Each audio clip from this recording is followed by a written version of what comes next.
안녕하십니까. 적반하장의 정준길입니다.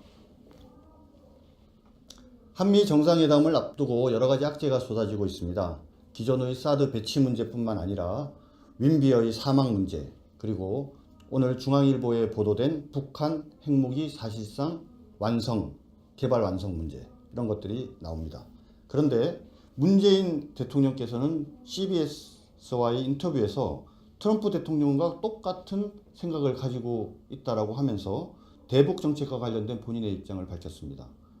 오락가락 못하는 문재인 대통령의 외교안보 정책에 대해서 국민의당 송금주 수석부대변인은 문재인 정부는 집권 한 달 동안 오락가락한 행보만 보여라는 논평을 냈습니다. 탁현민 청와대 행정관이 2007년도에 출간한 대담집이 또다시 논란이 되고 있습니다. 그 안에는 그룹섹스, 스와핑을 상상해봤다. 임신한 선생님이 섹시해 보여. 라고 차마 입에 담을 수 없는 내용들이 나오고 있습니다. 왜 여성단체들은 탁현민 청와대 행정관에 대해서 물러나라고 성명서를 발표하지 않는지 의문입니다. 어제 김현미 의원에 대한 청문 보고서가 채택된 것에 대해서 정태욱 자유한국당 원내대변인은 반쪽짜리 청문 보고서를 채택했다고 강하게 비판했습니다. 항상 협치를 이야기하고 본인들이 원하는 것에 대해서는 도와달라고 하면서, 그리고 그 전날 국회 운영위원회 파행에 대해서 우리 자유한국당을 포함한 야당에게 강력하게 문제 제기를 했던 민주당이 막상 청문 보고서 채택에 있어서는 자유한국당을 무시했습니다. 정태욱 자유한국당 원내대변인 논평 참 적절했다고 봅니다.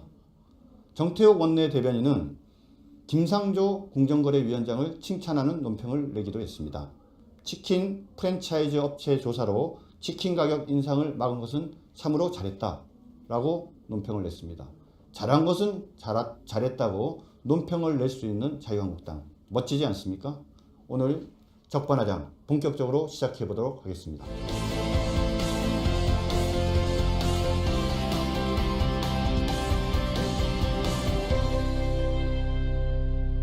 자유한국당이 위기입니다. 특히 언론 환경이 상당히 안 좋죠. 그런 열악한 언론 상황 속에서도 굳건하게 우리 자유한국당과 자유민주주의의 가치를 수호하기 위해서 투쟁하는 전사가 계십니다. 누군지 궁금하시죠? 예, 차명진 전 의원님 모시고 오늘 대화 나눠보도록 하겠습니다. 안녕하십니까? 감사합니다. 네. 영광입니다. 아이고, 저희가 영광입니다. 정말. 소개가 그냥 예. 휘황찬란하네요. 저는 뭐 거짓말 잘 못하는데요. 있는 그대로 예. 말씀드렸고 오히려 좀 겸손하게 말씀드린 것 같은데. 고맙습니다. 과분합니다. 예. 우리 차명진 의원님 겸손하기까지 하시죠. 네. 우리 차명진 의원님 워낙 유명하신 분이시긴 한데 혹시 또 어떤 분이신지 궁금해하시는 분이 있을 것 같아서 우리 의원님께 직접 자기소개 간단하게 좀 부탁 좀 드리겠습니다. 자기소개 좀 부탁드립니다. 예, 차명진입니다.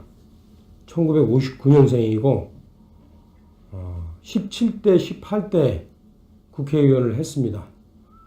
국회의원을 하기 전에는 경기도에서 대변인 역할을 3년 했고, 또 그 전에는 김문수 의원 보좌관을 했고요.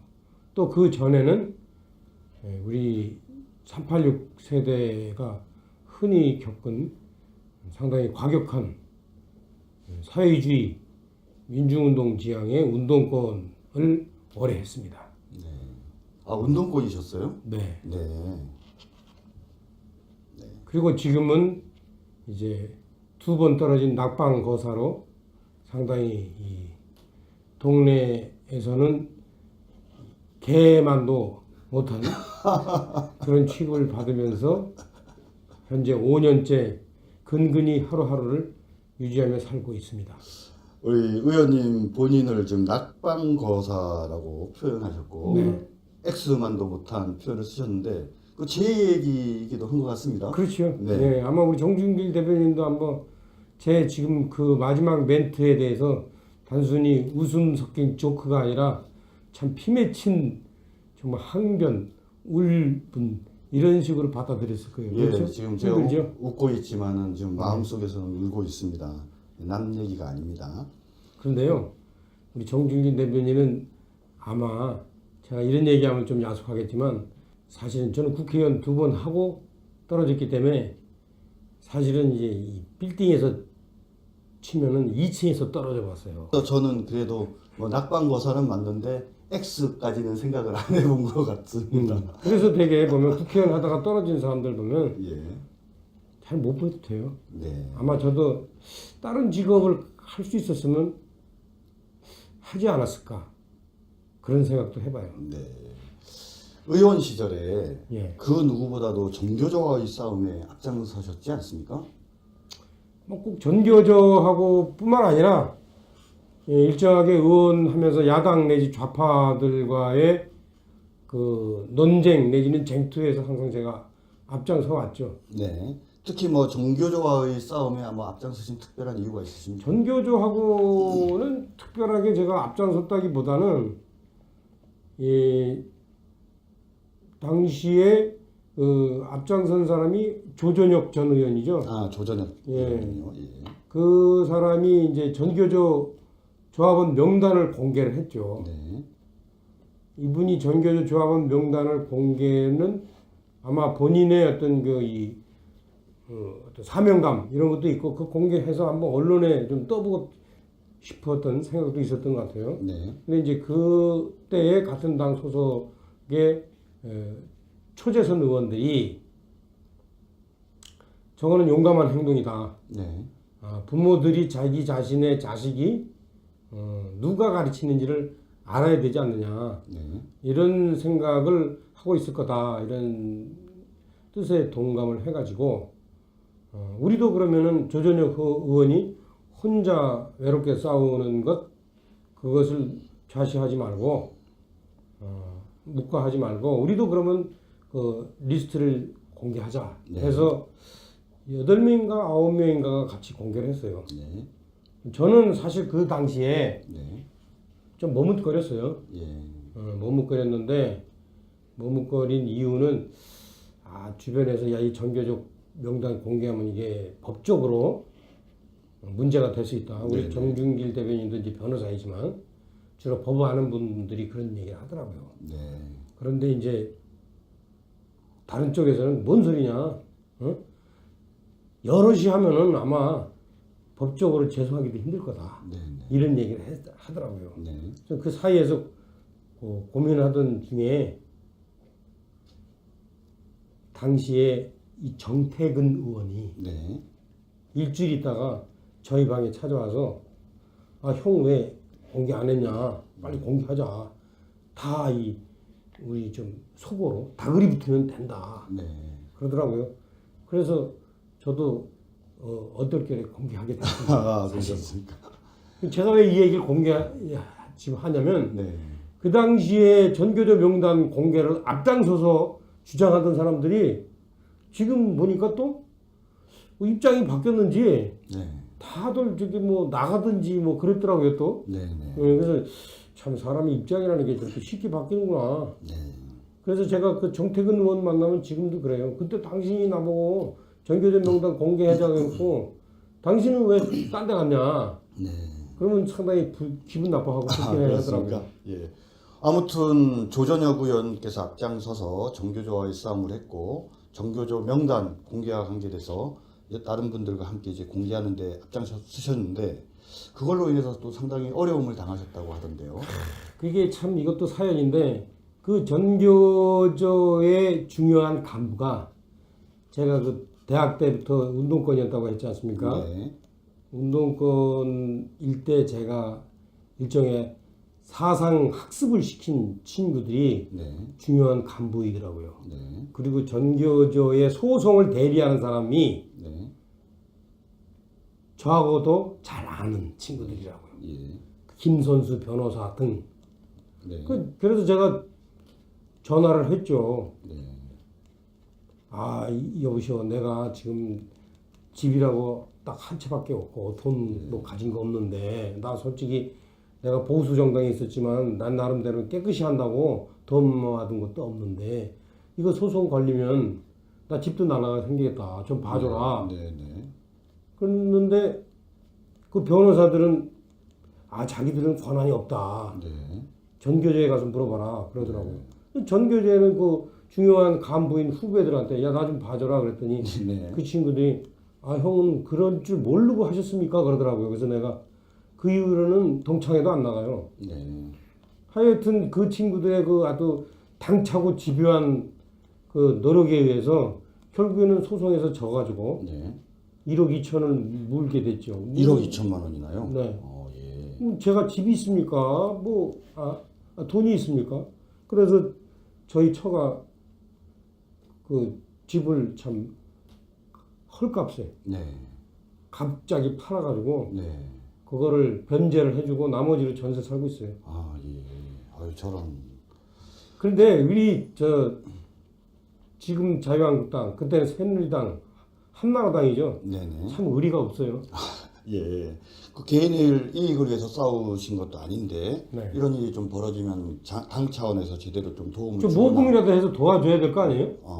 모금 같은 거 전혀 없었나 전혀 보네요. 없어요. 예. 야 너네는 그거 불법인지 알면서 왜 그거 했냐? 조심하지. 이런 식으로 얘기를 하더라고요. 제가 그래서 이 당은 참 어려운 당이다. 네. 저는 그 문제를 상당히 심각하게 생각해요. 제가 그 현재 전세 산다는 것 이것에 대해서 심각하게 마음 아픈 게 아니라 다만 단돈 1원이라도 주변에서 뜻을 같이 해서 도와줘야 되는 거 아니에요? 네. 저 좌파들 보세요. 좌파들은 정말로 요즘 애들 이렇게 인사 사태도 보세요. 자기 편들을 얼마나 감싸고 돕니까? 네. 우리 우파는 그런 게 없어요.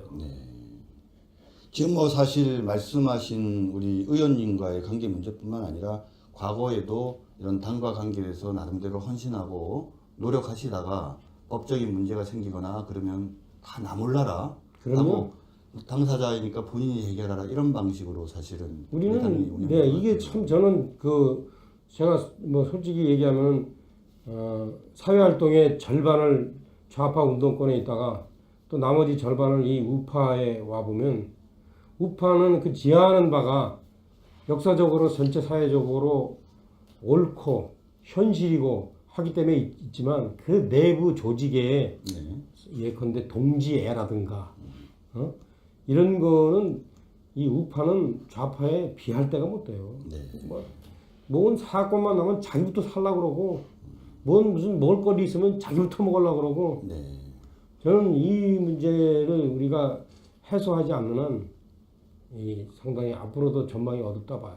방금 그 문제에 대해서는 나중에 좀 다시 한번 좀 논의가 필요한 것 같습니다. 이런 동지의 문제, 그 다음에 당을 위해서 일을 한 사람이 문제가 발생하면 개인에게 그 문제 해결을 전적으로 돌리고 당에서는 거기에 대해서 무관심하고 협조를 안 해주는 문제.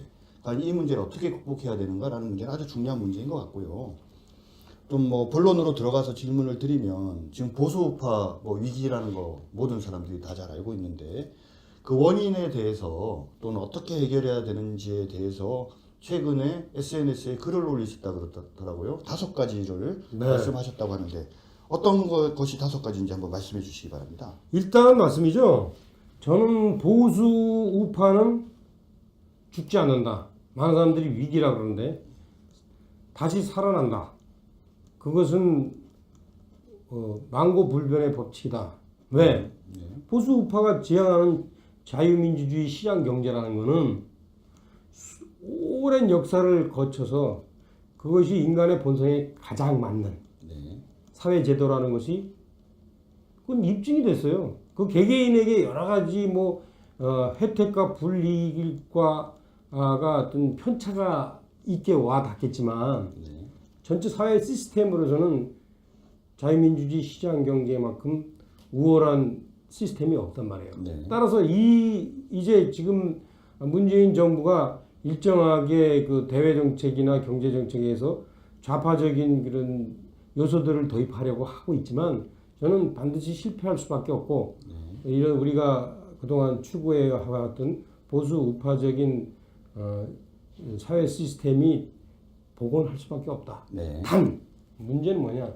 그런 보수 우파의 정신의 담지자이자 보수 우파의 지도자로서 자유한국당을 비롯한 현재 보수 정당을 표방하고 있는 이 정당들이 앞으로 10년 후에도 존재할 수 있을까? 네. 살아남을 수 있을까? 네. 그 부분에 대해서는 아마 우리 정준길 대변인도 확답하기 어려울걸요. 네, 좀 뭐 걱정이 많습니다. 우리 실제 우리 대한민국 역사를 보면요, 보수 정당이 이렇게 맥이 이어지 않았어요. 보수 정당이 상당히 어떤 소위 말하면 절벽에 가까운 변화들을 겪어왔어요. 과거에 쭉 보면요, 일제 시대 때부터 있었던 한민당은 자유당에 의해서 완전히 대체됐죠. 네. 요즘에 네. 그렇죠. 그러면서 그 한민당 잔당들이 지금 현재 민주당 쪽으로 가잖아요. 그렇죠. 사실 한민당은 네. 잔당들이 그러면서 이 소위 말하는 미승만 박사가 자유당이라는 것은 완전히 새로운 사람으로 다시 다 대체를 해버려요. 네. 프랑스의 마크롱이 프랑스의 지배 정당이었던 사회당과 공화당을 완전히 갈아엎듯이 네. 그때 그랬어요. 그 다음에 자유당은 공화당에 의해서 완전히 180도 대체되죠. 네. 그렇네요. 몇 명만 살아남아요. 네. 공화당은 민정당에 의해서 180도 대체되죠. 네.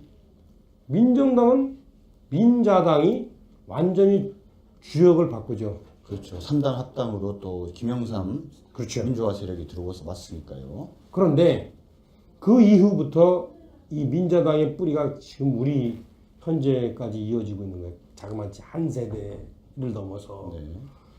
어느 정도 이거 제가 볼 때 수명을 다한 것 같아요. 네.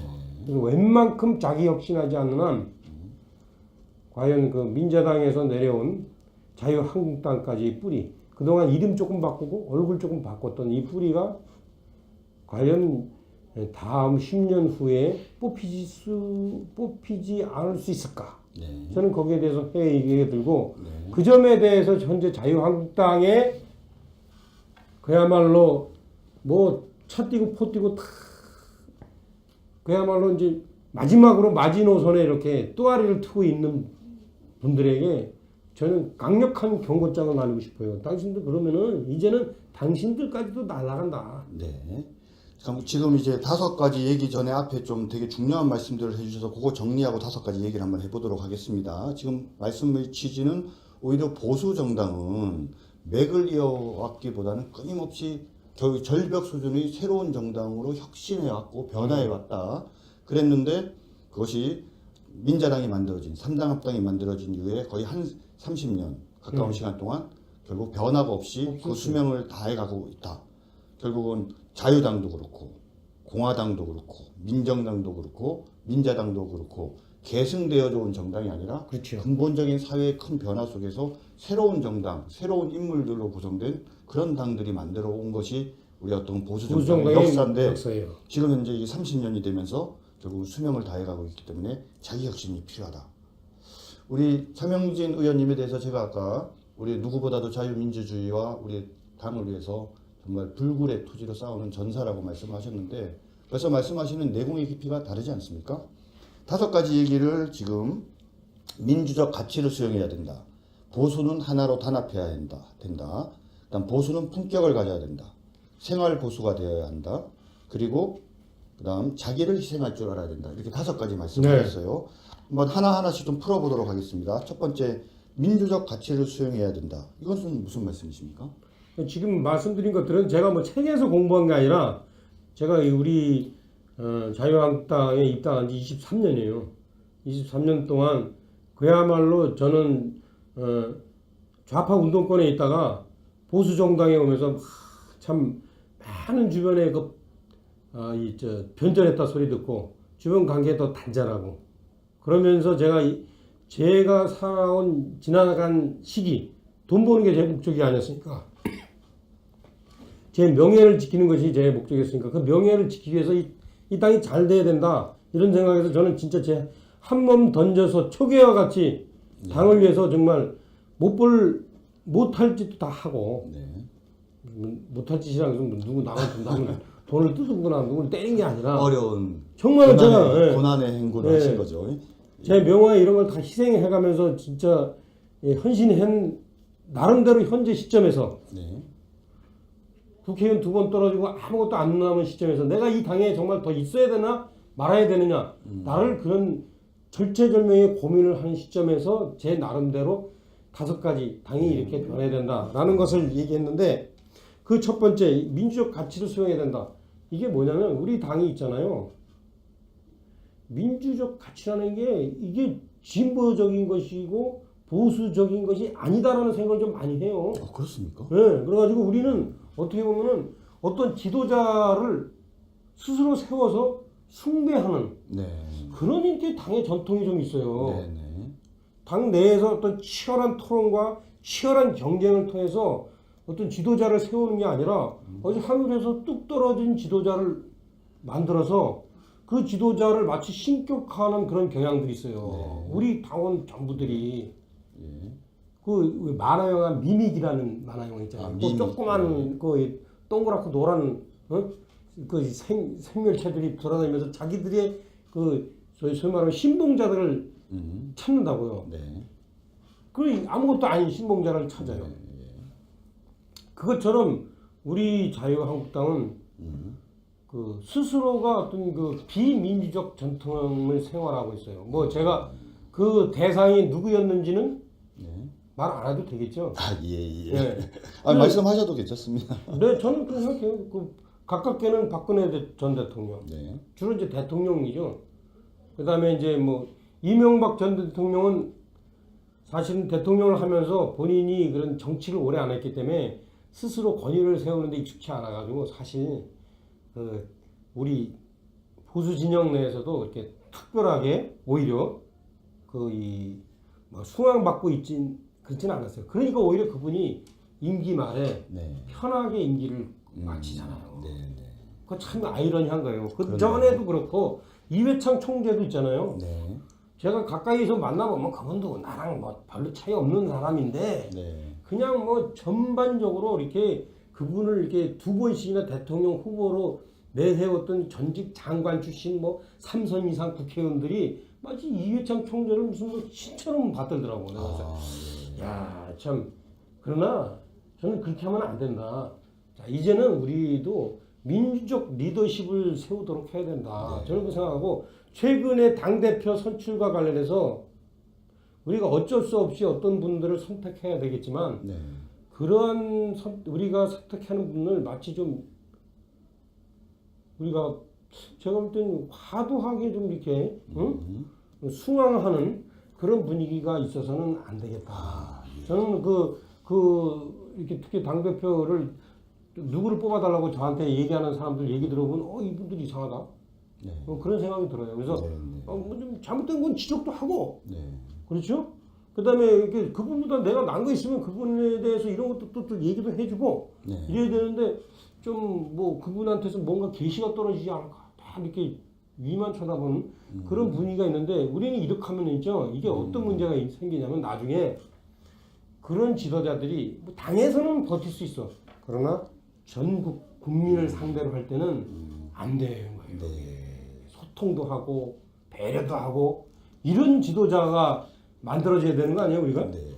그러니까 민주적 리더십의 전통이 없고 표현을 이렇게 했습니다. 신의 자리를 비워두고 그곳에 작대기라도 꽂아서 무조건 숭배하는 식의 어떤 그러한 정당 운영을 해왔기 때문에 그분이 당내에서는 존중을 받을지 모르겠지만 국민들을 상대로 소통하고 배려하고 하는 이런 부분에서는 근본적인 약점이 될 수밖에 없다. 그럼요. 이제는 이 모바일 시대가 돼가지고 국민들의 지식 수준이요.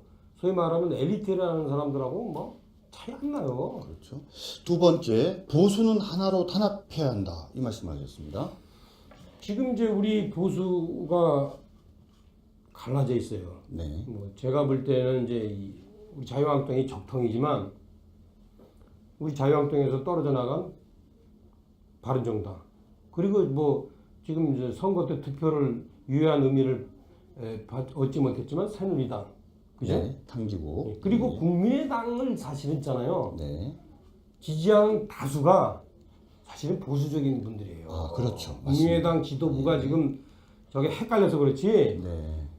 그게 다수는 보수적인 분들이거든요. 이분들도 아마 제가 볼 때는 우리 보수가 하나로 합치고 과거에 어떤 나쁜 이미지들을 세탁하면 올 분들이에요. 그래서 각자가 지금 그런데 문제는 뭐냐? 우리 이런 얘기가 있잖아요. 동서고금을 막느라고 불변의 진리. 보수는 부패해서 망하고, 그 다음에 좌파는 분열해서 망한다. 이거 우리나라 지금 거꾸로 돼 있어. 거꾸로 돼 있죠. 예. 예, 예. 그래서 빨리 우리 잡아야 돼요. 웬만하면 서로 다 안고 가야 되는데 예. 지금 그것이 안 돼 있어요. 그래서 지금 되게 보면 제가 볼 때 박근혜 최순실 사태 이후 네. 그 충격 때문에 그런데 이 원리가 이제 박근혜 전 대통령 저는 뭐 방송에 나가서도 박근혜 전 대통령 아직 무죄 아니다. 그리고 박근혜 전 대통령이 상당히 최순실한테 당한 측면이 많다. 네. 라는 입장을 많이 얘기하면서 여러 가지 그 방송으로부터 제재도 받고 그 방송이 나간 것에 대한 어떤 소위 말하면 좌파 시청자들로부터 많이 공격도 받았지만 네. 지금도 저는 줄기차게 그 얘기해요. 그래서 그 정도로 제가 이제 박근혜 전 대통령을 존중하지만 그래도 이제는 우리가 있잖아요.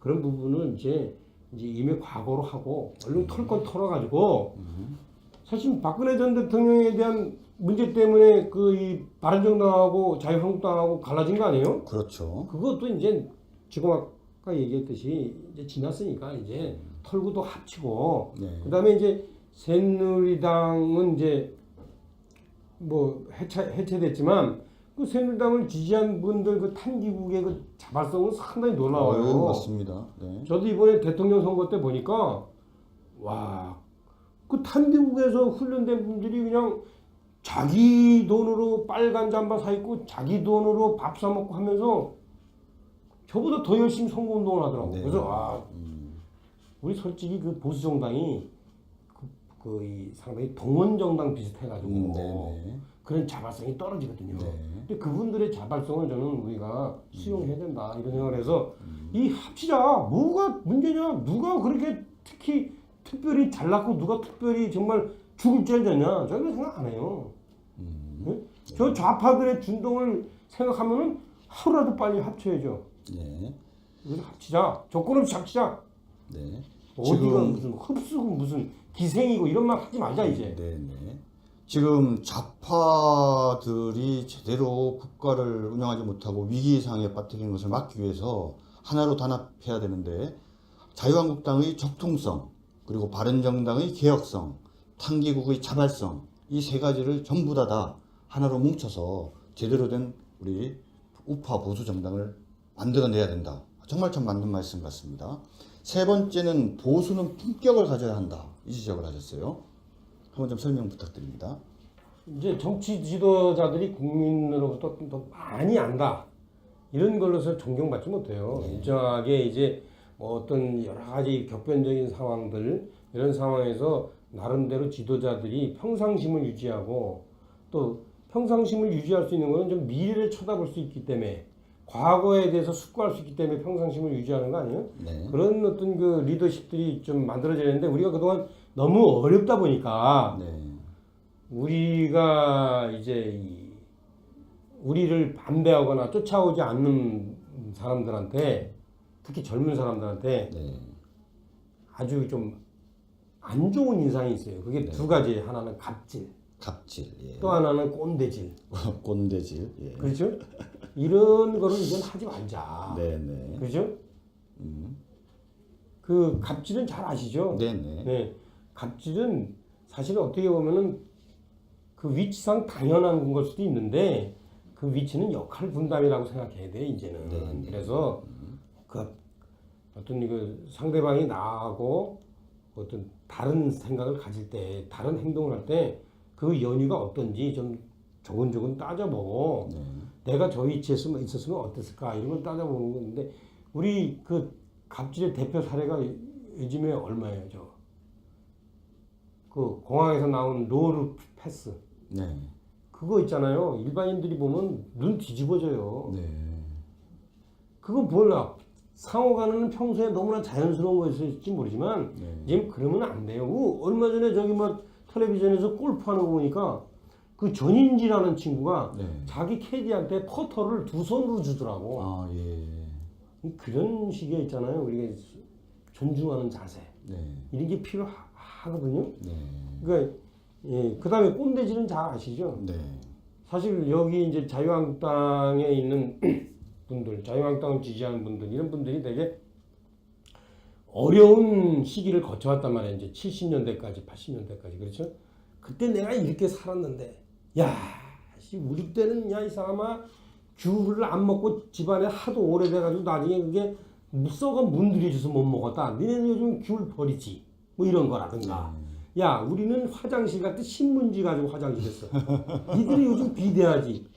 이것들이 어디 가도 이런 탓을 해. 이렇게 하면 안 돼요, 이제는. 네, 네, 네. 근데 보면은 이제 많은 사람들이 그렇게 탓을 하거든요. 네. 근데 아마 다들 자식들한테 그 얘기 하면은 자식들이 몰라. 제가 볼 때는 뭐 듣기보단 반감만 가지는데 하다못해 자식도 아닌 천문 청년들한테 모여가지고 여러분 왜 취직을 안 합니까? 왜 스펙 따집니까? 이렇게 얘기하면 눈 뒤집어지죠, 걔들이. 그래서 제가 보면은 그렇게 많이 하더라고요. 그래서 그런 거 하지 말자 이제는. 예, 예. 자식도 설득을 못하면서 청년을 설득하려고 한다. 정말 말도 안 되는 얘기인 것 같습니다. 그 얘기에 관해서 제가 뭐 중요한 얘기인데 제 얘기 뭐 좀 길어지면 나중에 편집하세요. 이렇습니다. 우리 이런 얘기 많이 듣잖아요. 자유한국당을 지지하는 내지는 자유한국당의 주요한 간부인 사람들이 아무 생각 않고 와가지고 야 우리 애가 말이야 이번에 응? 뭐 유승민을 찍었어, 안철수를 찍었어, 심상정을 찍었어, 그런 자식 말이야. 그런 얘기를 아무 거리낌 없이 하잖아요. 네. 그 얘기는 왜 그런지 아세요? 그 얘기를 한 사람이 그 평소에 그 자기 자식한테 갑질을 해서 그런 거예요. 그게. 그 사람이 그 아이한테 자기 삶의 진정성을 입이 아니라 행동으로 보여줬어 봐요. 걔가 아버지가 왜 홍준표를 찍을까? 다른 사람들은 정말로 수국골통이라고 그러고 막말한다고 그러고 그런 홍준표를 왜 아버지는 찍었을까? 네. 라고 진지하게 고민할 거라고요. 네. 그래서 저건 막말이 아니라 강경 발언이구나. 네. 저건 수국골통이 아니라 대한민국이 북한과 마주하면서 참 한치도 물러설 수 없는 저 지점을 저분은 저렇게 절규하는 거구나. 네. 라는 거를 자식이 이해를 했다면 홍준표를 찍지. 딴 사람 무슨 뭐 폼나게 그 다른 사람 찍겠어요? 네. 그거는 제가 볼 땐 그 사람이 그 자식한테 잘못 보인 거예요. 네. 갑질한 거예요. 지금 방금 말한 이 내용은 어떻게 보면 우리가 20대부터 40대까지의 청년들로부터 지지받지 못하는 이유에 대해서 다양한 얘기가 있지만 결국은 부모로서 자식들에게 제대로 된 모범을 보여주지 못하고 자식들을 제대로 이해시키지 못했고 자식들과 제대로 교통하지 못했기 때문에 바로 거기에 실패로부터 비롯된다. 이렇게도 얘기할 수 있는 것 같습니다. 자기 자식도 설득하지 못하는데 어떻게 우리가 청년들을 설득할 수 있겠습니까? 네 번째 문제, 이것도 참 의미 있는 말씀 같은데 생활 보수가 되어야 한다. 이렇게 말씀하셨습니다. 그렇죠. 그러니까 이제 우리가 제가 이렇게 우리 정준균 대표도 정치를 해보시지만 사실은 이제 우리가 중요한 가치로 내세우는 자유 시장 경제, 그 다음에 무슨 어떤 그 안보 이런 문제들이 사실은 오랜 역사를 거쳐서 우리에게 가슴에 와닿는 가치이지만 사실은 일반인들이 그때그때 겪는 그런 문제는 아니란 말이죠. 그래서 그런 일반인들이 그때그때 겪는 문제에 대한 답을 줘야 돼요. 그런 문제를 같이 고민할 수 있어야 돼요. 예컨대 4대강 녹조 문제에 대해서 많은 사람들이 특히 보수 쪽에서 그 문재인 대통령 등에 대해서 이렇게 공격을 해요. 아니 그거는 강 상류에 있는 소위 오염원, 점오염원 예컨대 무슨 이 농약을 쓰는 농법이라든가 아니면은 가축의 어떤 폐기물 같은 것들 폐기물이라든가 그게 내려와가지고 그게 일파만파 그 녹조를 만드는 거다. 당신들은 그것도 모르고 왜 그 물을 그렇게 내려보내려고 그러느냐라고 얘기하는 거는 있잖아요. 딱 보면은 그거는 있잖아요. 이런 거예요. 솔직히 왼쪽 사팔대기가 오른쪽 사팔대기 욕하는 거예요.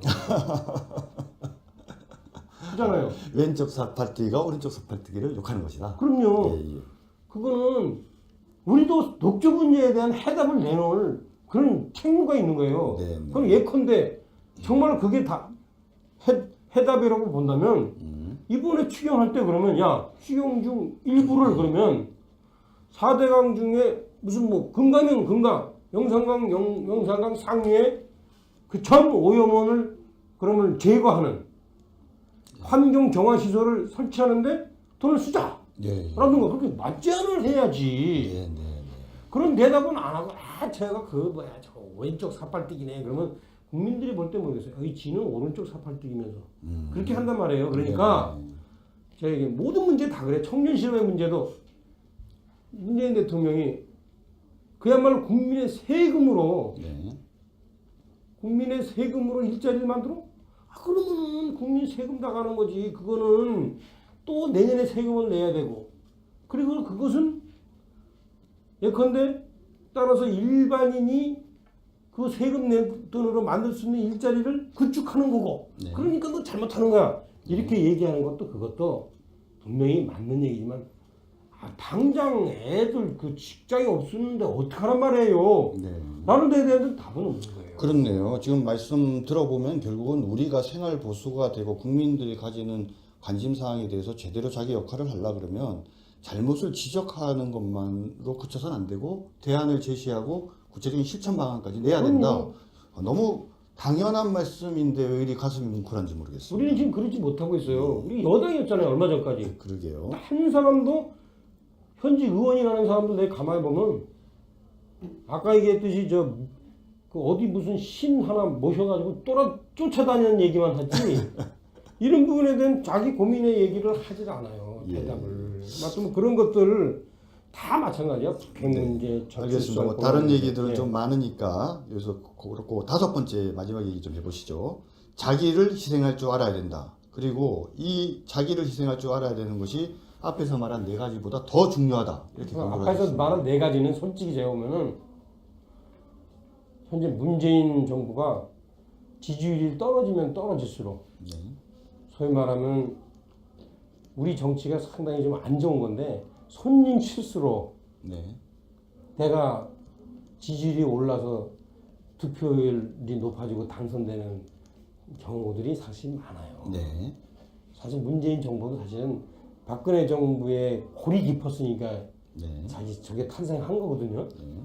그러니까 사실 그런 거 보면 앞에서 말한 네 가지 대안은 문재인 정부가 앞으로 지지율이 떨어지면 떨어질수록 별로 그거 안 해도 네. 우리 지지율이 높아지는데 다만 마지막으로 다섯 번째는 그렇다 하더라도 이 다섯 번째가 없으면 네. 우리 대신 다른 쪽에서 아마 보수 정당의 기치를 걸고 아, 예. 마크롱의 그 앙마르 정당처럼 네. 단 보름 만에 우리가 진짜 보수 정당의 대변제하고 딱 나올 수도 있어요. 네, 네. 그래서 그러한 어떤 우리의 대체 정당이 나오지 않으려면 네. 우리 지금 보수 정당이 정신 바짝 차리고 해야 되는데 그 중에 하나가 뭐냐? 지금 서로가 서로를 도와줘야 돼요. 예? 서로가 자, 서로를 예. 도와줘야 된다. 그래서 네. 서로가 지금 국회의원들 잘 나가는 사람들 네. 나 같으면 정말 어려운 상황에 있을 때 원외 정당들한테 좀 도움도 주고 네. 자기들이 잘나서 국회의원 돼서 자기들이 다 TK 있으니까 국회의원 됐지. 안 그래요? 예. 우리가 내가 지금 얘기하는데 나는 친박도 아닌데 말이야. 친박이 잘못해가지고 TK 없다는 죄로 우수수 떨어져 버렸어. 우리 수도권에 있는 사람들은. 네. 그렇잖아요. 네. 그래도 진짜 친박했던 사람들, TK 듣는 사람들은 욕먹는데도 다 당선됐어.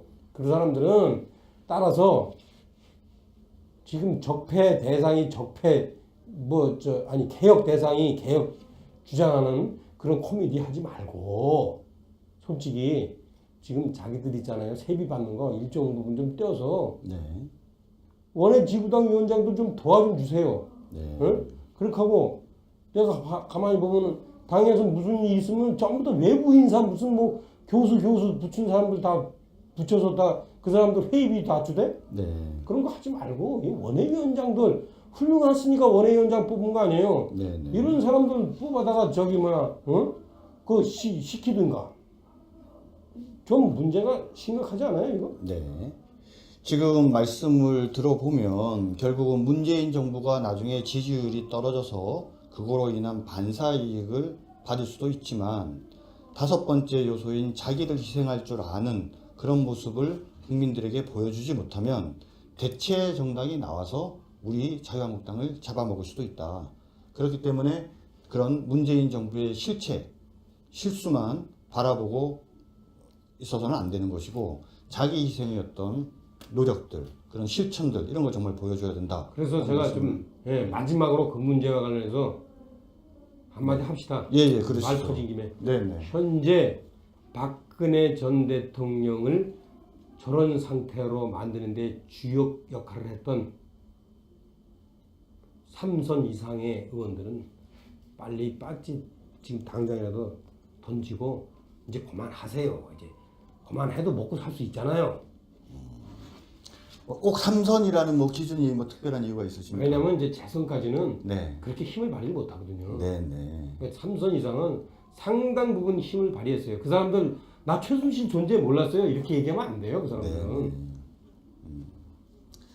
자, 우리 차명진 의원님 아까도 말씀드렸지만 종편과 언론을 통해서 우리 자유민주주의와 그리고 자유한국당을 위한 전사로서 열심히 싸우고 계신 분입니다. 자, 우리 자유한국당이 제대로 되려면 5가지가 필요하다. 첫 번째, 민주적 가치를 수용해야 된다. 두 번째, 보수는 단합해야 된다. 세 번째, 보수는 품격을 지켜야 된다. 네 번째, 생활 보수가 되어져야 한다. 다섯 번째, 자기를 희생할 줄 아는 그런 정당과 정당원들이 되어져야 한다. 이렇게 말씀하셨습니다.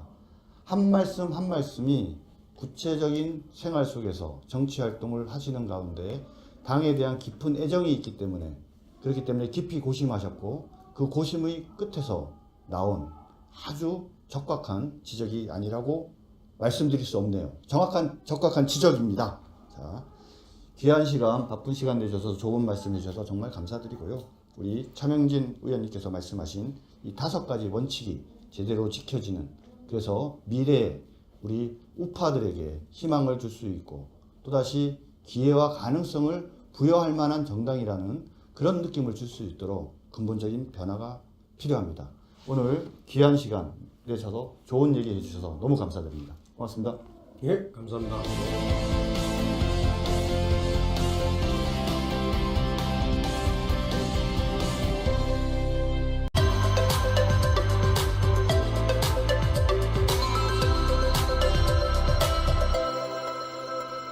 안녕하십니까. 적반하장의 정준길입니다. 한미 정상회담을 앞두고 여러 가지 악재가 쏟아지고 있습니다.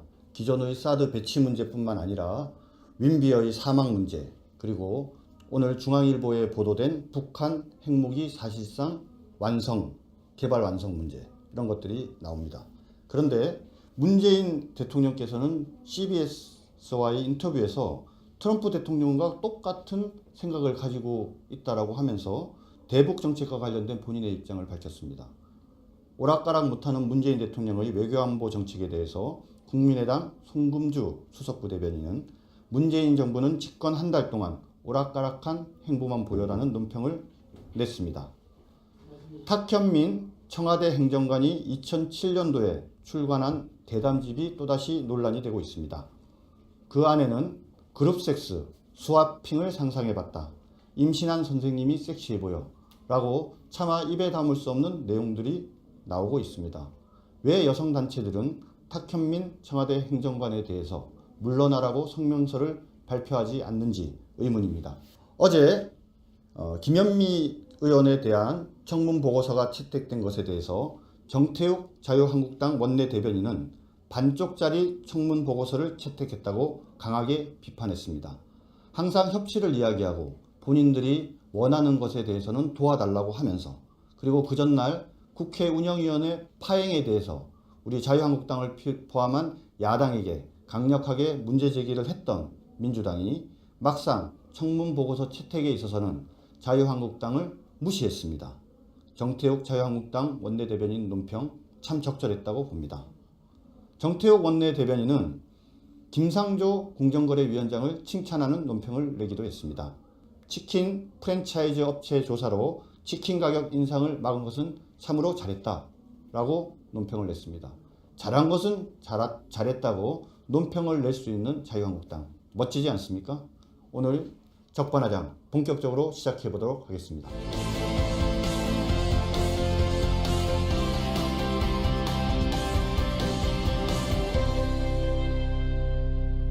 자유한국당이 위기입니다. 특히 언론 환경이 상당히 안 좋죠. 그런 열악한 언론 상황 속에서도 굳건하게 우리 자유한국당과 자유민주주의의 가치를 수호하기 위해서 투쟁하는 전사가 계십니다. 누군지 궁금하시죠? 예, 차명진 전 의원님 모시고 오늘 대화 나눠보도록 하겠습니다. 안녕하십니까? 감사합니다. 네. 영광입니다. 아이고, 저희가 영광입니다. 정말. 소개가 그냥 예. 휘황찬란하네요. 저는 뭐 거짓말 잘 못하는데요. 있는 그대로 예. 말씀드렸고 오히려 좀 겸손하게 말씀드린 것 같은데. 고맙습니다. 과분합니다. 예, 예. 우리 차명진 의원님 겸손하기까지 하시죠. 네. 우리 차명진 의원님 워낙 유명하신 분이시긴 한데 혹시 또 어떤 분이신지 궁금해하시는 분이 있을 것 같아서 우리 의원님께 직접 자기소개 간단하게 좀 부탁 좀 드리겠습니다. 자기소개 좀 부탁드립니다. 예, 차명진입니다. 1959년생이고 17대, 18대 국회의원을 했습니다. 국회의원을 하기 전에는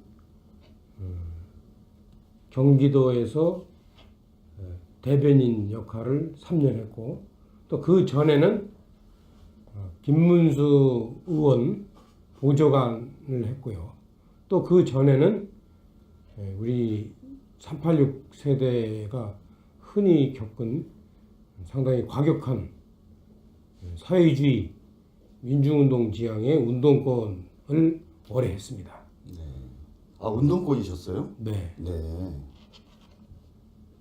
그리고 지금은 이제 2번 떨어진 낙방 거사로 상당히 이 동네에서는 개만도 못한 그런 취급을 받으면서 현재 5년째 근근히 하루하루를 유지하며 살고 있습니다. 우리 의원님 본인을 지금 낙방거사라고 표현하셨고 네. X만도 못한 표현을 쓰셨는데 그 제 얘기이기도 한 것 같습니다. 그렇죠. 네. 네, 아마 우리 정준길 대표님도 한번 제 지금 그 마지막 멘트에 대해서 단순히 웃음 섞인 조크가 아니라 참 피맺힌 정말 항변, 울분 이런 식으로 받아들였을 거예요. 예, 그렇죠? 지금 제가 힘들죠? 웃고 있지만은 지금 마음속에서는 울고 있습니다. 남 얘기가 아닙니다. 그런데요, 우리 정준길 대표님은 아마 제가 이런 얘기하면 좀 야속하겠지만 사실은 저는 국회의원 2번 하고 떨어졌기 때문에 사실은 이제 이 빌딩에서 치면은 2층에서 떨어져 봤어요. 저는 그래도 뭐 낙방거사는 맞는데 X까지는 생각을 안 해본 것 같습니다. 그래서 되게 보면 국회의원 하다가 떨어진 사람들 보면 예. 잘 못 보도 돼요. 네. 아마 저도 다른 직업을 할 수 있었으면 하지 않았을까 그런 생각도 해봐요. 네. 의원 시절에 예. 그 누구보다도 정교조와의 싸움에 앞장서셨지 않습니까? 뭐 꼭 전교조하고 뿐만 아니라 일정하게 의원하면서 야당 내지 좌파들과의 그 논쟁 내지는 쟁투에서 항상 제가 앞장서 왔죠. 네. 특히 뭐 정교조와의 싸움에 아마 앞장서신 특별한 이유가 있으십니까? 전교조하고는 특별하게 제가 앞장섰다기보다는 이 당시에 그 앞장선 사람이 조전혁 전 의원이죠. 아, 조전혁 예. 의원이요. 예. 그 사람이 이제 전교조 조합원 명단을 공개를 했죠. 네. 이분이 전교조 조합원 명단을 공개는 아마 본인의 어떤 어떤 사명감 이런 것도 있고 그 공개해서 한번 언론에 좀 떠보고 싶었던 생각도 있었던 것 같아요. 네. 근데 이제 그때의 같은 당 소속의 초재선 의원들이 저거는 용감한 행동이다. 네.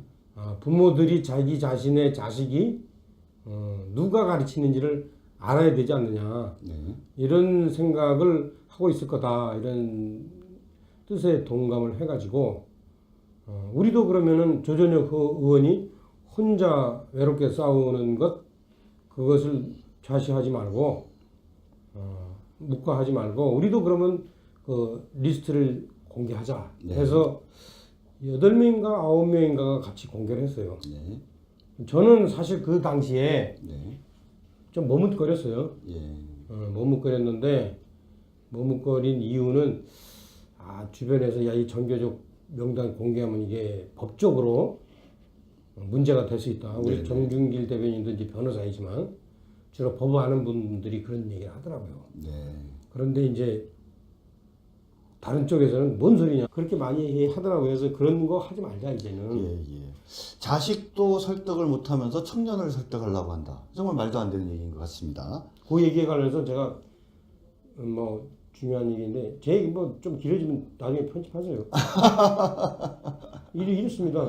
우리 이런 얘기 많이 듣잖아요. 자유한국당을 지지하는 내지는 자유한국당의 주요한 간부인 사람들이 아무 생각 않고 와가지고 야 우리 애가 말이야 이번에 응? 뭐 유승민을 찍었어 안철수를 찍었어 심상정을 찍었어 그놈의 자식 말이야 그런 얘기를 아무 거리낌 없이 하잖아요. 네.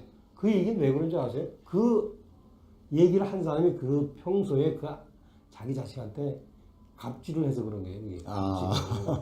그 사람이 그 아이한테 자기 삶의 진정성을 입이 아니라 행동으로 보여줬어 봐요. 걔가 아버지가 왜 홍준표를 찍을까? 다른 사람들은 정말로 수국골통이라고 그러고 막말한다고 그러고 그런 홍준표를 왜 아버지는 찍었을까? 네. 라고 진지하게 고민할 거라고요. 네. 그래서 저건 막말이 아니라 강경 발언이구나. 네. 저건 수국골통이 아니라 대한민국이 북한과 마주하면서 참 한치도 물러설 수 없는 저 지점을 저분은 저렇게 절규하는 거구나. 네. 라는 거를 자식이 이해를 했다면 홍준표를 찍지. 딴 사람 무슨 뭐 폼나게 그 다른 사람 찍겠어요? 네. 그거는 제가 볼 땐 그 사람이 그 자식한테 잘못 보인 거예요. 네. 갑질한 거예요. 지금 방금 말한 이 내용은 어떻게 보면 우리가 20대부터 40대까지의 청년들로부터 지지받지 못하는 이유에 대해서 다양한 얘기가 있지만 결국은 부모로서 자식들에게 제대로 된 모범을 보여주지 못하고 자식들을 제대로 이해시키지 못했고 자식들과 제대로 교통하지 못했기 때문에 바로 거기에 실패로부터 비롯된다. 이렇게도 얘기할 수 있는 것 같습니다. 자기 자식도 설득하지 못하는데 어떻게 우리가 청년들을 설득할 수 있겠습니까? 네 번째 문제, 이것도 참 의미 있는 말씀 같은데 생활 보수가 되어야 한다. 이렇게 말씀하셨습니다. 그렇죠. 그러니까 이제 우리가 제가 이렇게 뭐 우리 정준길 대표도 정치를 해보시지만 사실은 이제 우리가 중요한 가치를 내세우는 자유 시장 경제, 그 다음에 무슨 어떤 그 안보 이런 문제들이 사실은 오랜 역사를 거쳐서 우리에게 가슴에 와닿는 가치이지만 사실은 일반인들이 그때그때 겪는 그런 문제는 아니란 말이죠. 네. 그래서 그런 일반인들이 그때그때 겪는 문제에 대한 답을 줘야 돼요. 그런 문제를 같이 고민할 수 있어야 돼요. 예컨대 4대강 녹조 문제에 대해서 많은 사람들이 특히 보수 쪽에서 그 문재인 대통령 등에 대해서 이렇게 공격을 해요. 아니 그거는 강 상류에 있는 소위 오염원, 점오염원 예컨대 무슨 이 농약을 쓰는 농법이라든가 아니면 가축의 어떤 폐기물 같은 것들 폐기물이라든가 그게 내려와가지고 그게 일파만파 그 녹조를 만드는 거다. 당신들은 그것도 모르고 왜 그 물을 그렇게 내려보내려고 그러느냐 라고 얘기하는 거는 있잖아요. 딱 보면은 그거는 있잖아요. 이런 거예요. 솔직히 왼쪽 사팔대기가 오른쪽 사팔대기 욕하는 거예요. 그렇잖아요. 왼쪽 사팔뜨기가 오른쪽 사팔뜨기를 욕하는 것이다. 그럼요. 그거는 우리도 녹조 문제에 대한 해답을 내놓을 그런 책무가 있는 거예요. 그럼 예컨대 정말 그게 다 해답이라고 본다면 이번에 추경할 때 그러면 야 추경 중 일부를 그러면 4대강 중에 무슨 뭐 금강이면 금강, 영산강 상류에 그 전 오염원을 그러면 제거하는 환경 정화 시설을 설치하는데 돈을 쓰자. 예. 라는 거 그렇게 맞제안을 해야지. 예, 네. 그런 대답은 안 하고 제가 그 뭐야 저 왼쪽 사팔뛰기네 그러면 국민들이 볼 때 모르겠어요. 이 지는 오른쪽 사팔뛰기면서 그렇게 한단 말이에요. 그러니까 제가 이게 모든 문제 다 그래. 청년 실업의 문제도 문재인 대통령이 그야말로 국민의 세금으로 네. 국민의 세금으로 일자리를 만들어?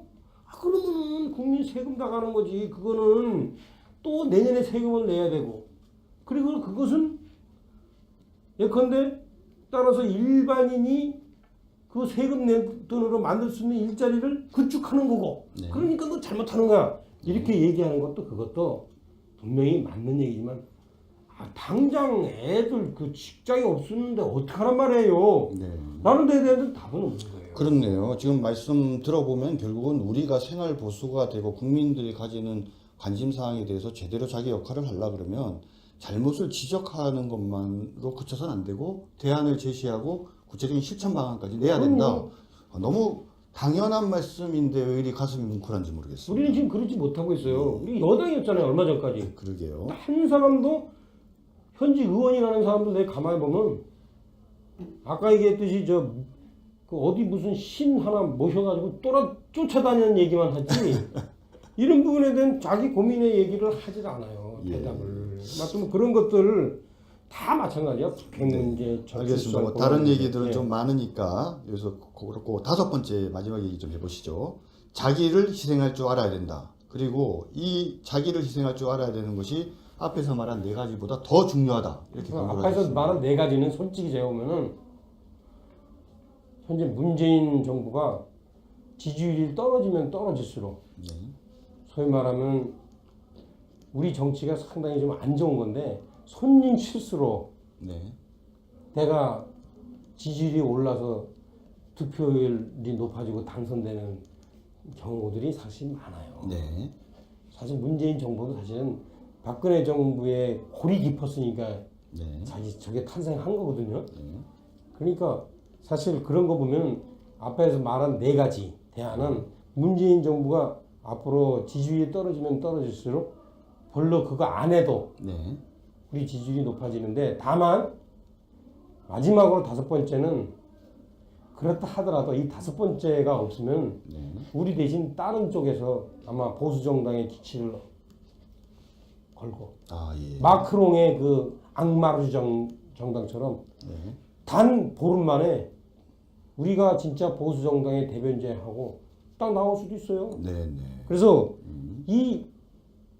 그러한 어떤 우리의 대체 정당이 나오지 않으려면 네. 우리 지금 보수 정당이 정신 바짝 차리고 해야 되는데 그 중에 하나가 뭐냐? 지금 서로가 서로를 도와줘야 돼요. 한테서 뭔가 계시가 떨어지지 않을까? 다 이렇게 위만 쳐다보는 그런 분위기가 있는데 우리는 이렇게 하면 있죠. 이게 어떤 문제가 생기냐면 나중에 그런 지도자들이 뭐 당에서는 버틸 수 있어.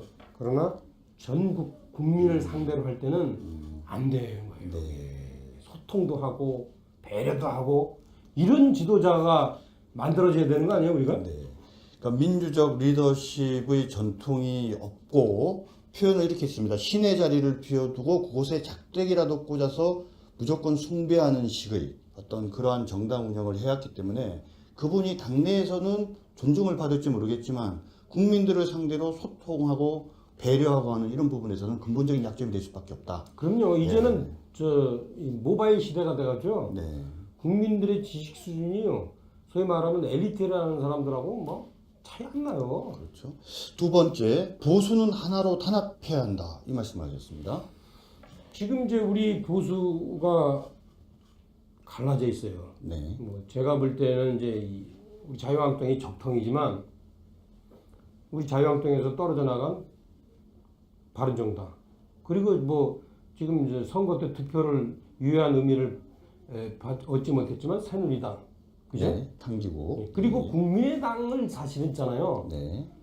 지지하는 다수가 사실은 보수적인 분들이에요. 아, 그렇죠. 국민의당 지도부가 지금 저게 헷갈려서 그렇지 네. 그게 다수는 보수적인 분들이거든요. 이분들도 아마 제가 볼 때는 우리 보수가 하나로 합치고 과거에 어떤 나쁜 이미지들을 세탁하면 네. 올 분들이에요. 그래서 네. 각자가 지금 그런데 문제는 뭐냐? 우리 이런 얘기가 있잖아요. 동서고금을 막느라고 불변의 진리.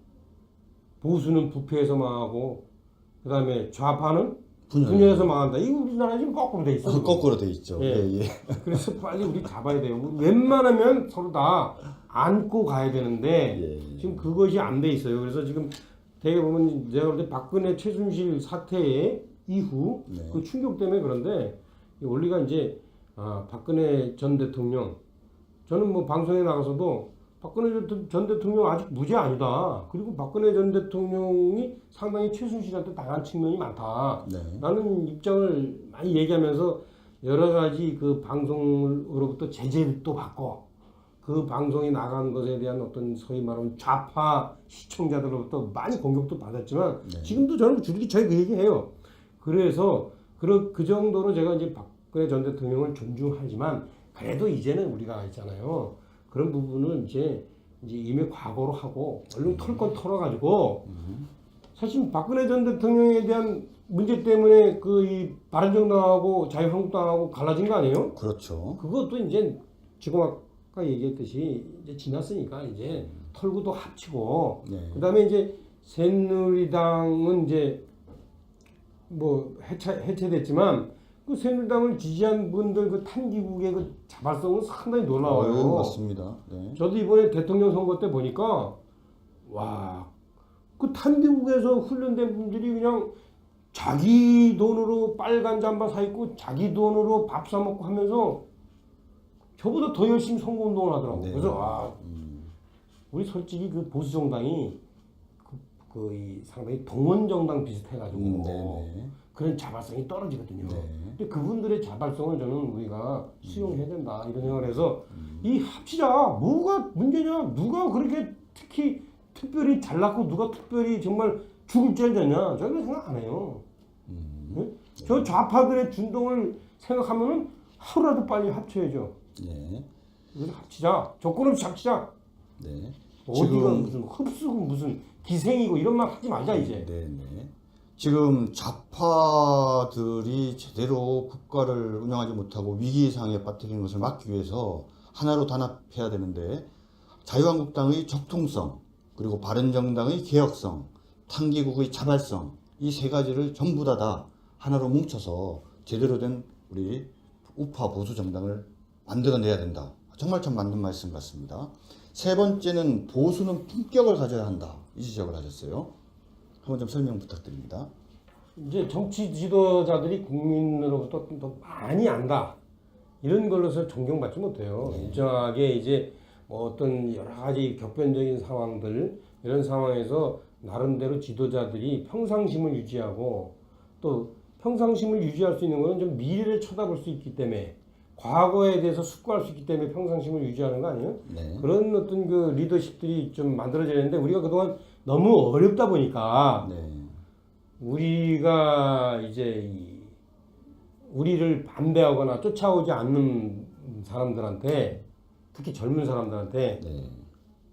아주 좀 안 좋은 인상이 있어요. 그게 두 가지. 하나는 갑질, 갑질, 예. 또 하나는 꼰대질. 꼰대질, 예. 그렇죠? 이런 거를 이제 하지 말자. 네네. 그렇죠? 그 갑질은 잘 아시죠? 네네. 네. 갑질은 사실 어떻게 보면은 그 위치상 당연한 걸 수도 있는데 그 위치는 역할 분담이라고 생각해야 돼 이제는. 네. 그래서 그 어떤 그 상대방이 나하고 어떤 다른 생각을 가질 때, 다른 행동을 할 때 그 연유가 어떤지 좀 조근조근 따져보고 내가 저 위치에 있었으면 어땠을까 이런 걸 따져보는 건데 우리 그 갑질의 대표 사례가 요즘에 얼마예요, 저? 그 공항에서 나온 로드 패스. 네. 그거 있잖아요. 일반인들이 보면 눈 뒤집어져요. 네. 그거 몰라. 상호간에는 평소에 너무나 자연스러운 거였을지 모르지만 지금 그러면 안 돼요. 얼마 전에 저기 뭐 텔레비전에서 골프하는 거 보니까 그 전인지라는 친구가 자기 캐디한테 퍼터를 두 손으로 주더라고. 아, 예. 그런 식의 있잖아요. 우리가 존중하는 자세. 이런 게 필요하거든요. 그러니까 그 다음에 꼰대질은 잘 아시죠? 사실 여기 이제 자유한국당에 있는 분들, 자유한국당을 지지하는 분들, 이런 분들이 되게 어려운 시기를 거쳐왔단 말이에요. 이제 70년대까지, 80년대까지. 그렇죠? 그때 내가 이렇게 살았는데, 야, 우리 때는 야, 이 사람아, 귤을 안 먹고 집안에 하도 오래돼가지고 나중에 그게 썩어 문드러져서 못 먹었다. 니네는 요즘 귤 버리지. 뭐 이런 거라든가. 야, 우리는 화장실 갈 때 신문지 가지고 화장실 했어. 니들이 요즘 비대하지. 이것들이 어디 가도 이런 탓을 해. 이렇게 하면 안 돼요, 이제는. 근데 보면은 이제 많은 사람들이 그렇게 탓을 하거든요. 근데 아마 다들 자식들한테 그 얘기 하면은 자식들이 몰라. 제가 볼 때는 뭐 듣기보다는 반감만 가지는데 하다못해 자식도 아닌 청년들한테 모여가지고 여러분 왜 취직을 안 합니까? 왜 스펙 따집니까? 이렇게 얘기하면 눈 뒤집어지죠, 걔들이. 그래서 제가 보면은 이렇게 맥이 이어오지 않았어요. 보수 정당이 상당히 어떤 소위 말하면 절벽에 가까운 변화들을 겪어왔어요. 과거에 쭉 보면요, 일제시대 때부터 있었던 한민당은 자유당에 의해서 완전히 대체됐죠. 요즘에 그렇죠. 그러면서 그 한민당 잔당들이 지금 현재 민주당 쪽으로 가죠. 그렇죠. 사실 한민당 잔당들이. 그러면서 이 소위 말하는 미승만 박사가 자유당이라는 것은 완전히 새로운 사람으로 다시 다 대체를 해버려요. 프랑스의 마크롱이 프랑스의 지배정당이었던 사회당과 공화당을 완전히 갈아엎듯이 그때 그랬어요. 그 다음에 자유당은 공화당에 의해서 완전히 180도 대체되죠. 그렇네요. 몇 명만 살아남아요. 공화당은 민정당에 의해서 180도 대체되죠. 민정당은 민자당이 완전히 주역을 바꾸죠. 그렇죠. 3당 합당으로 또 김영삼 민주화 세력이 들어와서 왔으니까요. 그런데 그 이후부터 이 민자당의 뿌리가 지금 우리 현재까지 이어지고 있는 거예요. 자그마치 한 세대를 넘어서 어느 정도 이거 제가 볼 때 수명을 다한 것 같아요. 그래서 웬만큼 자기 혁신하지 않는 한 과연 그 민자당에서 내려온 자유한국당까지의 뿌리, 그동안 이름 조금 바꾸고 얼굴 조금 바꿨던 이 뿌리가 과연 다음 10년 후에 뽑히지 않을 수 있을까? 저는 거기에 대해서 회의가 들고 그 점에 대해서 현재 자유한국당에 그야말로 뭐 차 뛰고 포 뛰고 다 그야말로 이제 마지막으로 마지노선에 이렇게 또아리를 트고 있는 분들에게 저는 강력한 경고장을 날리고 싶어요. 당신들 그러면은 이제는 당신들까지도 날아간다. 지금 이제 5가지 얘기 전에 앞에 좀 되게 중요한 말씀들을 해주셔서 그거 정리하고 5가지 얘기를 한번 해보도록 하겠습니다. 지금 말씀의 취지는 오히려 보수 정당은 맥을 이어왔기보다는 끊임없이 절벽 수준의 새로운 정당으로 혁신해왔고 변화해왔다. 그랬는데 그것이 민자당이 만들어진 3당 합당이 만들어진 이후에 거의 한 30년 가까운 시간 동안 결국 변화가 없이 그 수명을 다해가고 있다. 결국은 자유당도 그렇고 공화당도 그렇고 민정당도 그렇고 민자당도 그렇고 계승되어져 온 정당이 아니라 근본적인 사회의 큰 변화 속에서 새로운 정당, 새로운 인물들로 구성된 그런 당들이 만들어 온 것이 우리 어떤 보수 정당의 역사인데 지금 현재 이게 30년이 되면서 결국 수명을 다해가고 있기 때문에 자기 혁신이 필요하다.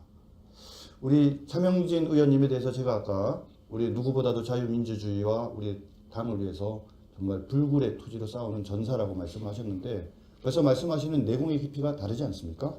5가지 얘기를 지금 민주적 가치를 수용해야 된다. 보수는 하나로 단합해야 된다.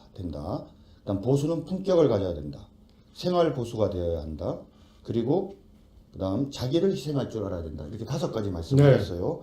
한번 하나하나씩 좀 풀어보도록 하겠습니다. 첫 번째, 민주적 가치를 수용해야 된다. 이것은 무슨 말씀이십니까?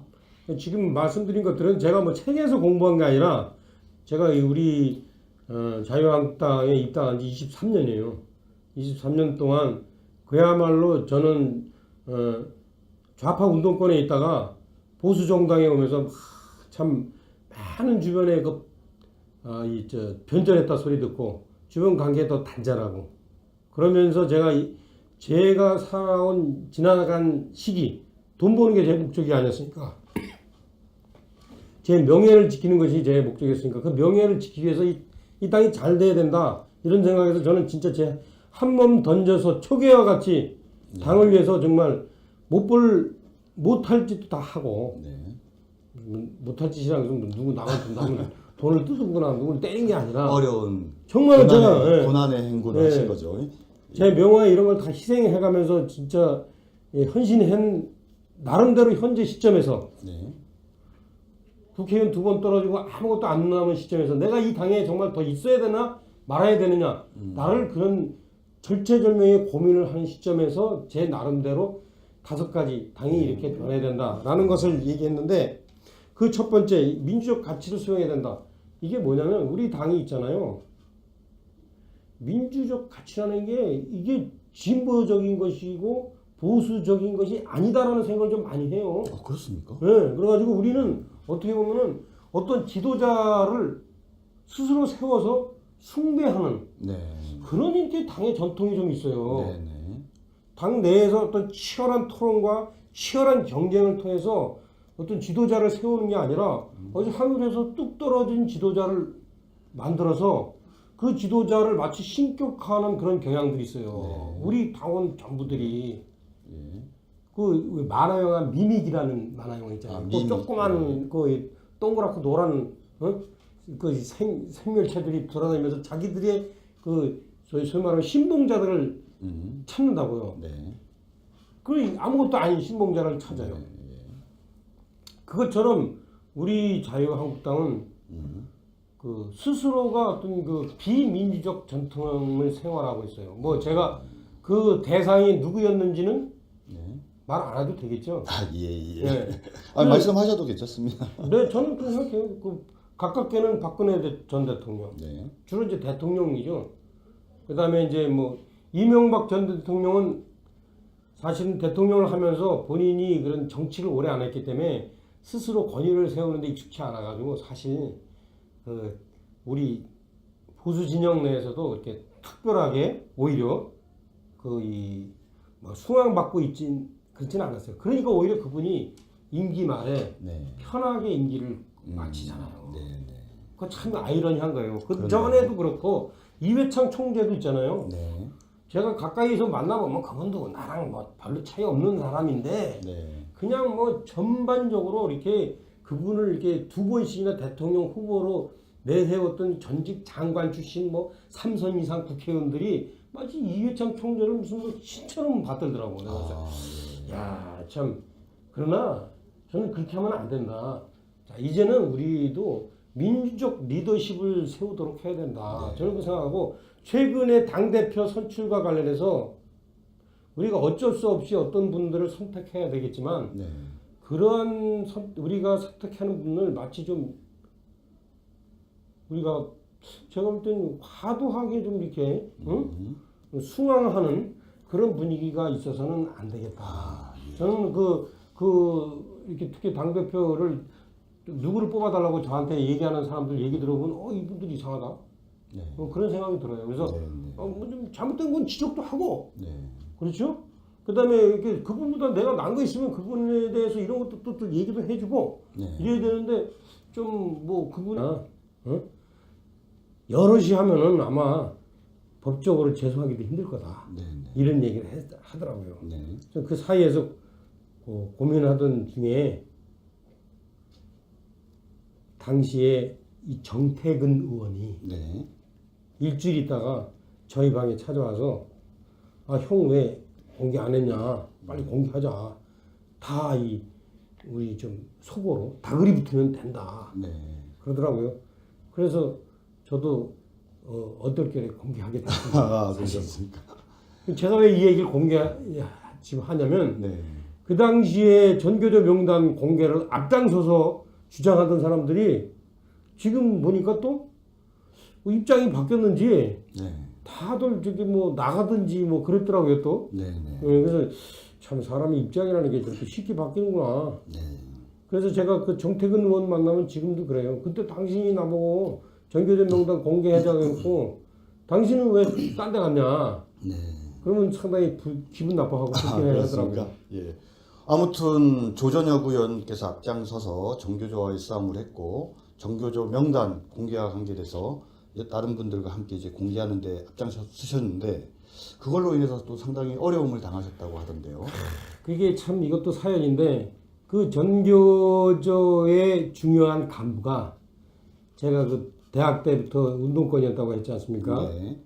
운동권일 때 제가 일종의 사상 학습을 시킨 친구들이 네. 중요한 간부이더라고요. 네. 그리고 전교조의 소송을 대리하는 사람이 네. 저하고도 잘 아는 친구들이라고요. 예. 김선수 변호사 등. 네. 그래서 제가 전화를 했죠. 네. 여보시오, 내가 지금 집이라고 딱 한 채밖에 없고 돈도 가진 거 없는데 나 솔직히 내가 보수 정당에 있었지만 난 나름대로 깨끗이 한다고 돈 모아둔 것도 없는데 이거 소송 걸리면 나 집도 날라가 생기겠다. 좀 봐줘라. 네. 네. 그랬는데 그 변호사들은 자기들은 권한이 없다. 네. 전교조에 가서 물어봐라 그러더라고요. 전교조에는 그 중요한 간부인 후배들한테 야 나 좀 봐줘라 그랬더니 네. 그 친구들이 형은 그런 줄 모르고 하셨습니까 그러더라고요. 그래서 내가 그 이후로는 동창회도 안 나가요. 네. 하여튼 그 친구들의 그 아주 당차고 집요한 그 노력에 의해서 결국에는 소송에서 져가지고 네. 1억 2천을 물게 됐죠. 1억 2천만 원이나요? 네. 예. 제가 집이 있습니까? 돈이 있습니까? 그래서 저희 처가 그 집을 참 헐값에 네. 갑자기 팔아가지고 네. 그거를 변제를 해주고 나머지로 전세 살고 있어요. 예. 저런. 그런데 우리 지금 자유한국당 그때는 새누리당 한나라당이죠. 네네. 참 의리가 없어요. 예. 그 개인의 이익을 위해서 싸우신 것도 아닌데 네. 이런 일이 좀 벌어지면 당 차원에서 제대로 좀 도움을 좀 주거나 모금이라도 해서 도와줘야 될 거 아니에요? 모금 같은 거 전혀 없었나 전혀 보네요. 없어요. 예. 야, 너네는 그거 불법인지 알면서 왜 그거 했냐? 조심하지. 이런 식으로 얘기를 하더라고요. 제가 그래서 이 당은 참 어려운 당이다. 네. 저는 그 문제를 상당히 심각하게 생각해요. 제가 그 현재 전세 산다는 것 이것에 대해서 심각하게 마음 아픈 게 아니라 다만 단돈 1원이라도 주변에서 뜻을 같이 해서 도와줘야 되는 거 아니에요? 네. 저 좌파들 보세요. 좌파들은 정말로 요즘 애들 이렇게 인사 사태도 보세요. 자기 편들을 얼마나 감싸고 돕니까? 네. 우리 우파는 그런 게 없어요. 지금 사실 말씀하신 우리 의원님과의 관계 문제뿐만 아니라 과거에도 이런 당과 관계에서 나름대로 헌신하고 노력하시다가 법적인 문제가 생기거나 그러면 다 나 몰라라 하고 당사자이니까 본인이 해결하라 이런 방식으로 사실은 우리는 이게 참 저는 제가 솔직히 얘기하면 사회활동의 절반을 좌파 운동권에 있다가 또 나머지 절반을 이 우파에 와보면 우파는 그 지향하는 바가 역사적으로 전체 사회적으로 옳고 현실이고 하기 때문에 있지만 그 내부 조직에 예컨대 동지애라든가 이런 거는 이 우파는 좌파에 비할 데가 못 돼요. 뭔 사건만 나면 자기부터 살려고 그러고 무슨 먹을 거리 있으면 자기부터 먹으려고 그러고 저는 이 문제를 우리가 해소하지 않는 한 상당히 앞으로도 전망이 어둡다 봐요. 방금 그 문제에 대해서는 나중에 좀 다시 한번 좀 논의가 필요한 것 같습니다. 이런 동지의 문제, 그 다음에 당을 위해서 일을 한 사람이 문제가 발생하면 개인에게 그 문제 해결을 전적으로 돌리고 당에서는 거기에 대해서 무관심하고 협조를 안 해주는 문제. 그러니까 이 문제를 어떻게 극복해야 되는가라는 문제는 아주 중요한 문제인 것 같고요. 좀 뭐 본론으로 들어가서 질문을 드리면 지금 보수우파 뭐 위기라는 거 모든 사람들이 다 잘 알고 있는데 그 원인에 대해서 또는 어떻게 해결해야 되는지에 대해서 최근에 SNS에 글을 올리셨다고 그러더라고요. 5가지를 네. 말씀하셨다고 하는데 어떤 것이 5가지인지 한번 말씀해 주시기 바랍니다. 일단 말씀이죠. 저는 보수 우파는 죽지 않는다. 많은 사람들이 위기라 그러는데 다시 살아난다. 그것은 망고불변의 법칙이다. 왜?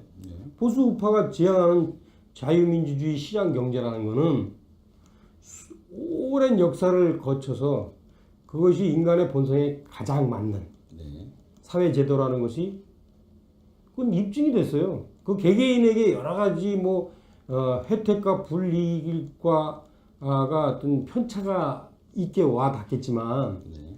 전체 사회 시스템으로서는 자유민주주의 시장 경제만큼 우월한 시스템이 없단 말이에요. 네. 따라서 이제 지금 문재인 정부가 일정하게 그 대외 정책이나 경제 정책에서 좌파적인 그런 요소들을 도입하려고 하고 있지만 저는 반드시 실패할 수밖에 없고 이런 우리가 그동안 추구해 왔던 보수 우파적인 사회 시스템이 복원할 수밖에 없다. 네. 단 문제는 뭐냐?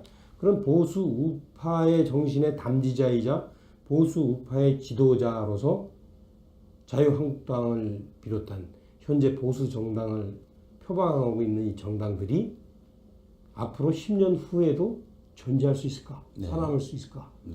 그 부분에 대해서는 아마 우리 정준길 대변인도 확답하기 어려울걸요. 네, 좀 뭐 걱정이 많습니다. 우리 실제 우리 대한민국 역사를 보면요. 보수 정당이